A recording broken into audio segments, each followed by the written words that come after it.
Коллеги, добрый день. Ну, с этой трибуны уже звучат, значит, призывы к революции и к баррикадам.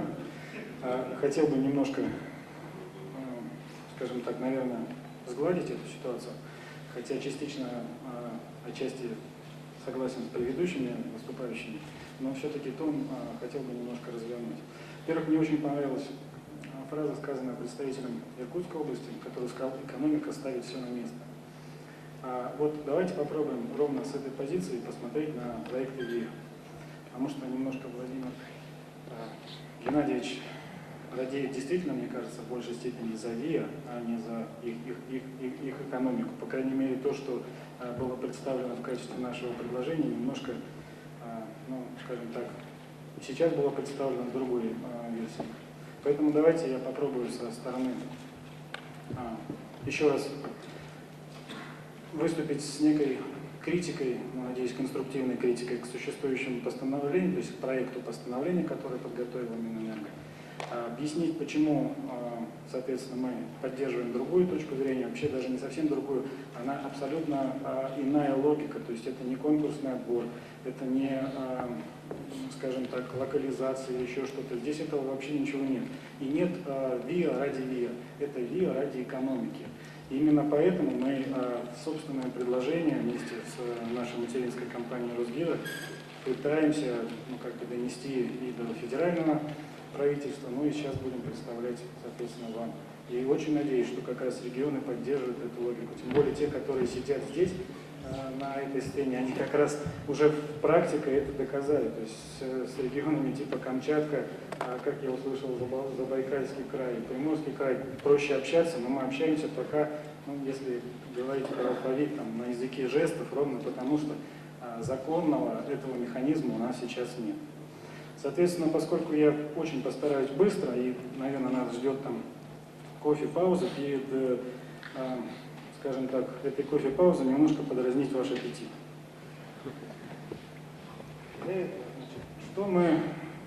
Что из себя представляет, в принципе, розничный рынок зон, не объединенных в ценовые зоны, да? То есть мы говорим сейчас и про изолированные, и про розничный рынок не ценовой зоны.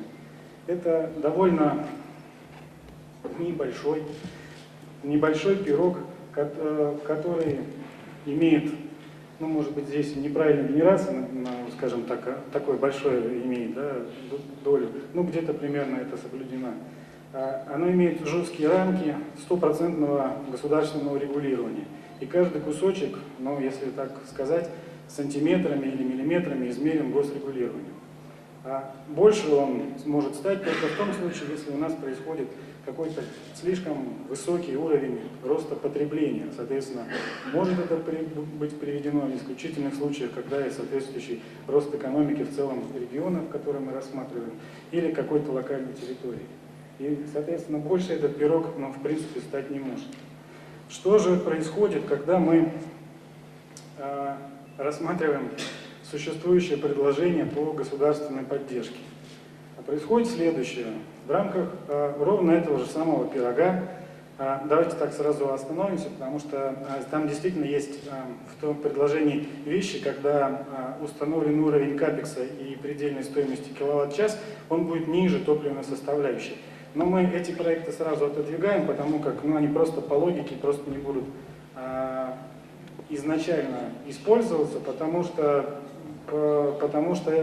ну, как бы опыт этого уже показал оптовый рынок, и мы не видим ветрогенерации в ней, мы не видим гидрогенерации в ней, ровно потому что это, ну, то есть их предложение ниже того потолка, который может быть и по капексу, и по себестоимости.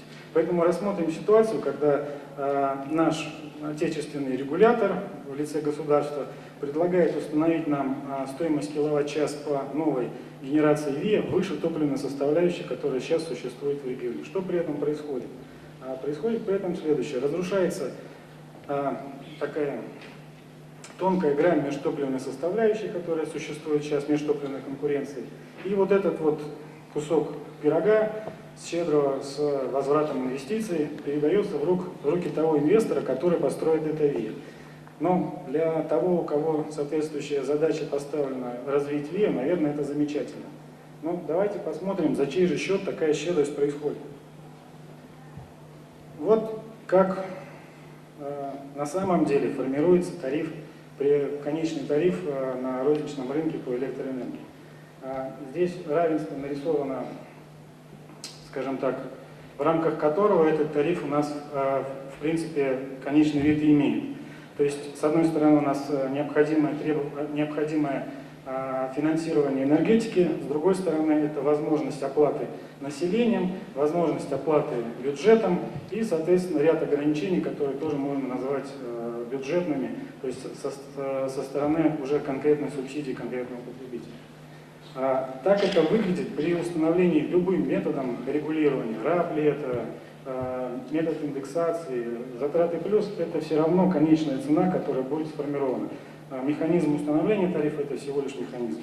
Ну, вот такая ситуация, это показано, ну, скажем так, как она должна быть. На самом же деле мы все понимаем, что ситуация вот такая.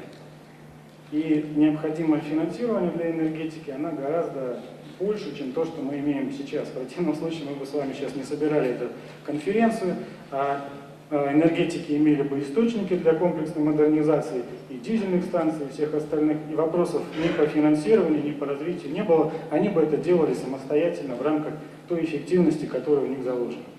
Ну так, соответственно, если государство предлагает развивать ВИА за счет всех остальных прочих участников, сама при этом ничего не заплатив, то, наверное, эту щедрость необходимо, ну, как бы переосмыслить и подумать, а стоит ли такое развитие ВИА. Поэтому еще раз говорю, если мы говорим о том, что государство готово, как во многих других зарубежных странах, вот эти, скажем так, качели развернуть и добавить субсидирование и ее уравновесить, тогда да, мы должны поддержать постановление правительства, а Минфин Российской Федерации должен рассмотреть, какой же уровень субсидий дополнительно он существующим энергетикам, соответственно, предложит. Но этого не будет. Соответственно, возвращаемся к тому механизму, который есть, и идем дальше.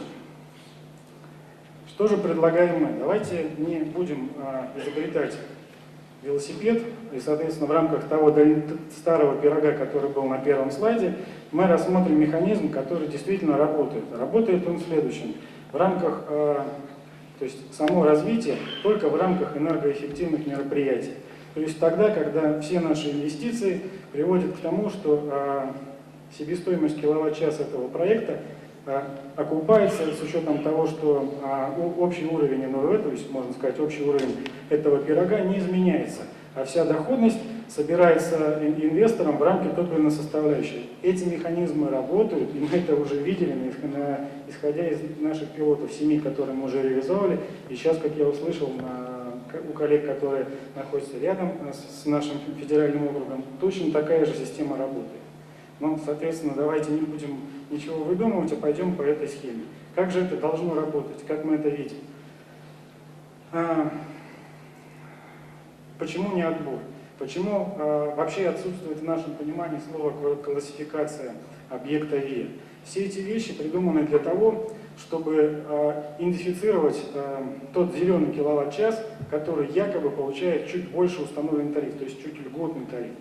Поскольку в нашем случае абсолютно нет разницы, построю я рядом с дизельной станцией солнечную станцию или не построю ее, да, общий киловатт-час для потребителя стоить будет одинаково. Выработка с дизельной для нас станции будет производиться или солнечной станции, тоже абсолютно ни для кого не будет интересно, кроме как для того инвестора, который и как раз инвестировал деньги в свой проект. Именно он выберет самое наилучшее оборудование, которое позволит получить наибольший КИУМ. Это он будет выбирать, нужна ему локализация или не нужна, потому что он от своего рубля будет отдавать часть там, производителю российскому или кому-то.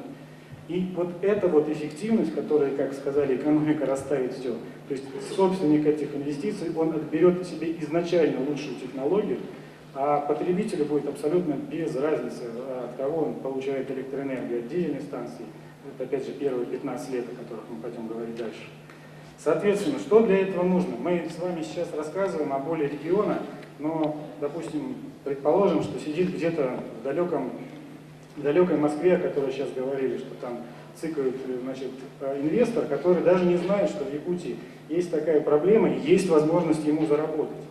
Так вот, для того, чтобы он это узнал, у нас с вами появляется первый этап.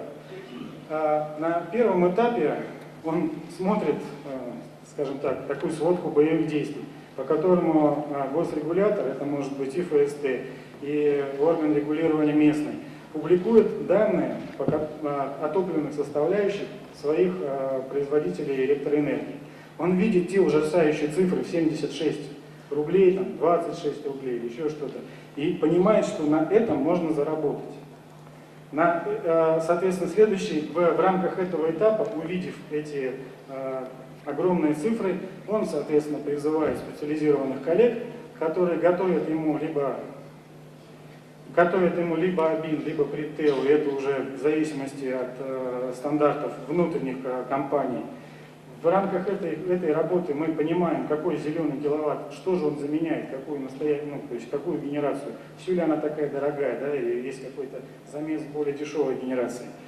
Эти данные он выносит на свои инвестиционные комитеты и, соответственно, понес дальше в регион. Что же при этом делается в регионе?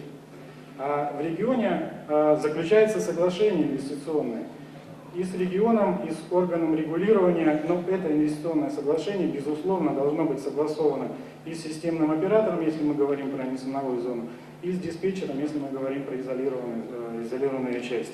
И, естественно, с ГП, потому что без ГП, как тут было сказано, хорошо, что сказано, что сетевая компания получает эту электроэнергию. Я не думаю, что с вами МРСК или ФСК согласится с этой фразой. И мы тоже не согласимся. Так вот, чтобы это было правильно посчитано, что же замещается, здесь и должно быть подпись этого ГП. Что же подписывается в этом инвестиционном соглашении?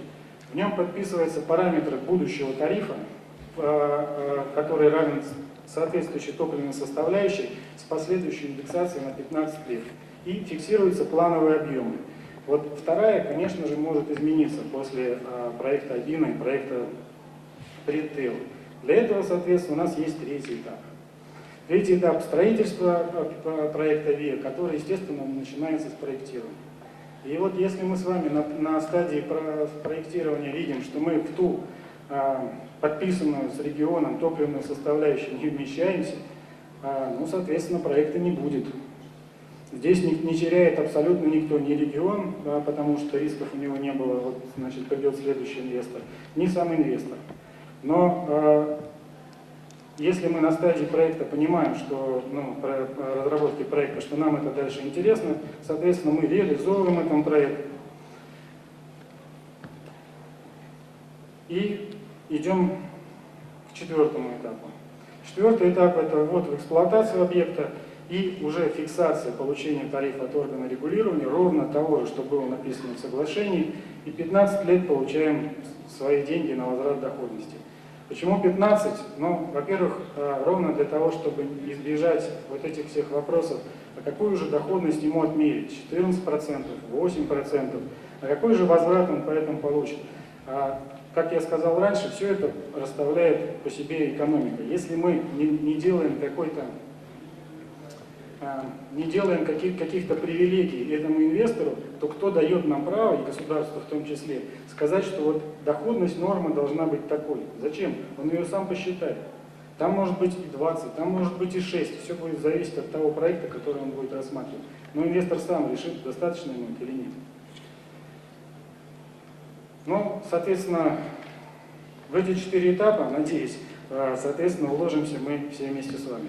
Что же для этого необходимо сделать? Мне понравилась мысль о том, что РАО и Гидравт во время отпусков коллег нарисует собственное постановление правительства и его занесет. Наверное, может и так сделать. Но давайте мы все-таки действительно на этой дискуссионной площадке вместе с регионами поймем, то есть в правильном ли мы направлении двигаемся.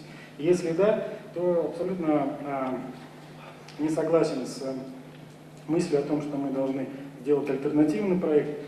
Очень надеюсь, постараемся сделать соответствующие правки в существующем проекте и вынести его действительно на рассмотрение общественности. Второй шаг – это действительно соответствующие изменения, потому что те 4 этапа, которые мы рассмотрели, они коренным образом пересматривают, скажем так, тарифное регулирование. Соответственно, должно быть внесены изменения в постановление 1178. Ну и чтобы наши регионы имели и органы регулирования инструмент в руках, для того, чтобы все это обсчитать, то необходимо еще, конечно же, методические указания для этих расчетов, которые должны появиться от ФСТ. Ну, в общем, коллеги, это действительно предложение РАО «Восток» и Росгидро, поэтому предлагаю к ним присоединиться и в дальнейшем общаться с федеральным центром именно в такой логике. Более того, скажу, что данный элемент инвестиционного соглашения, он может быть реализован не только для ИИ, или может быть для любого инвестиционного проекта в области энергетики. Там, конечно, есть некие особенности для моносети, монопотребителя, да, но для любой розничной генерации это вполне реализуемый проект. Спасибо, коллеги, за внимание. Спасибо, Алексей Анатольевич. Уважаемые коллеги, мы сегодня действительно обсудили очень серьезную тему, которая касается всех участников, все стороны, которые задействованы в реализации проекта ВИЭ по всей территории нашей большой страны. И, конечно, сегодня я хочу еще раз отметить тот факт, что были представлены практически все регионы Дальнего Востока и представлены сегодня и Забайкалье, и, соответственно, интерес регионов и интерес компаний к этой тематике является сегодня очень высоким. И, конечно, те рекомендации, те мысли, которые сегодня были высказаны в рамках сессии, я думаю, также будут услышаны и заместителем директора Департамента развития электроэнергетики Министерства энергетики Российской Федерации Егором Клинкевичем, который сегодня участвует на нашей конференции. И, конечно, мы со своей стороны, я думаю, что регионы также продолжат свое активное участие в разработке новых нормативно-правовых актов, участвовать в разработке новых инициатив. Конечно, это наша с вами общая задача. Я хочу сегодня поблагодарить всех наших участников сессии. И объявляется у нас перерыв на кофе-брейк. Следующая сессия начнется через 15 минут. Спасибо.